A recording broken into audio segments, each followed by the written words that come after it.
Good morning! Magandang umaga! Gusto na mga lolo, lola, nanay, tatay, kapatid at kaibigan.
Pagod na pagod ang Lola Miray.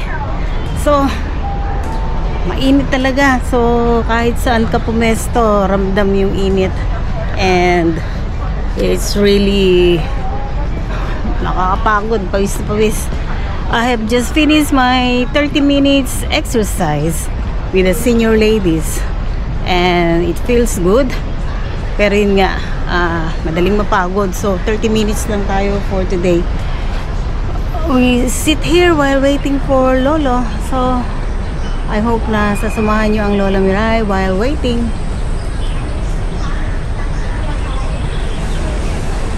At makipagkwentuhan sa Lola Miray for today. So, anong kwento ng Lola Miray for today?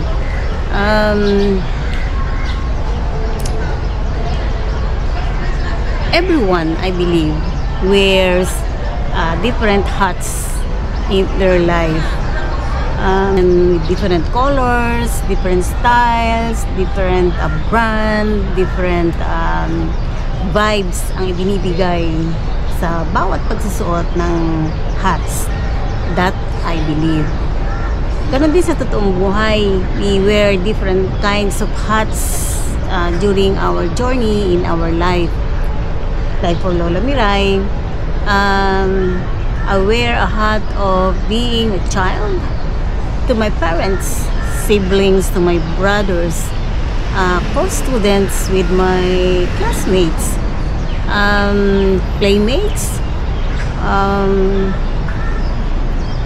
friends, good friends, best friends, girlfriend, eventually getting married, became a wife, became a mother, and now a grandmother.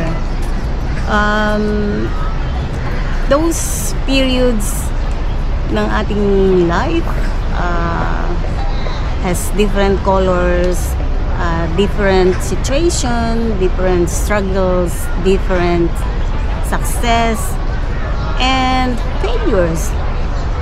And like being a child, I cling to my mom, to my nanay, to my tatay, and sabi ng nanay ko, mabait daw ako na bata. And of course, not a perfect one, many flaws, but I believe that every parents, lahat naman ng nanay, mabait yung mga anak nila, di ba? Para sa kanila. And as a sibling, I hope na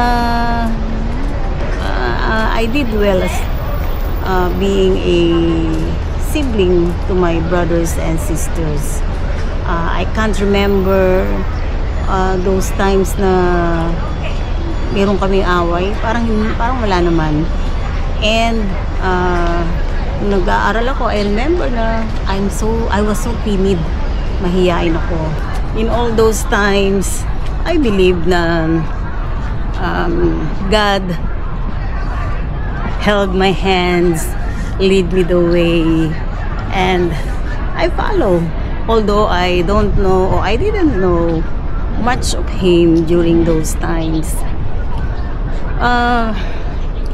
Being a mother, I think that's the most challenging of all.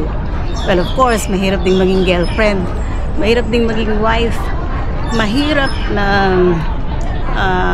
in every situation merong mahirap, merong madali.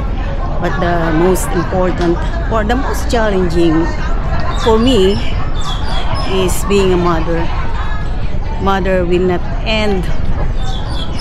Pag malalaki na yung mga bata, it will always be a role that you will be until the end. Pwedeng ang pag-student nagtatapos pag gumraduate ka, being a friend nagtatapos kapag magkahiwalay na, but being a mother until the end, you're still a mother, and it's very challenging for me how to imagine you will raise children, how they will be good or bad, you're part of it. And that's the most exciting, most challenging, and rewarding at the end. So I believe that God in all those times and the times to come, God will always be with me and my husband, of course, with Lolo. Saying we will not be anywhere near from perfect, but we're just trying our best, the best way we know, the best way we could, and I think that's the things that matters most. And so the hats that we are wearing, Lolo and Lola, nanay mga tatay, it doesn't matter what color, what size, what brand, kung ano man ang meron tayo ngayon, the hats in our life, just enjoy it and do the most of it.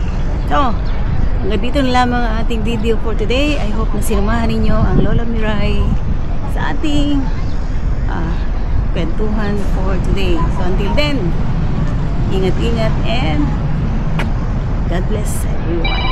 Bye!